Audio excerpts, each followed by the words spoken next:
Декларация о государственном суверенитете Татарской Советской Социалистической Республики. Верховный Совет Татарской Автономной Советской Социалистической Республики,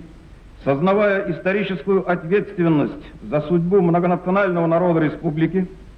свидетельствуя уважение к суверенным правам всех народов, населяющих Российскую Федерацию и Союз Советских Социалистических Республик, отмечая несоответствие статуса автономной республики интересам дальнейшего политического, экономического, социального и духовного развития ее многонационального народа, реализуя неотъемлемое право татарской нации всех народов республики на самоопределение, стремясь создать демократическое и правовое государство, первое,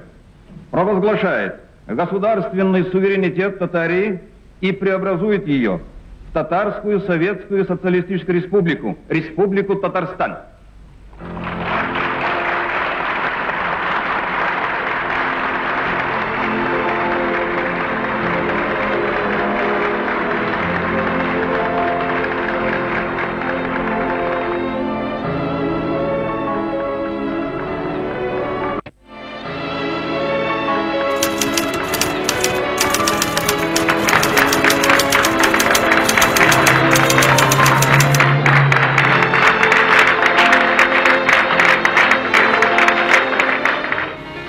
Мы взяли на себя ту ответственность,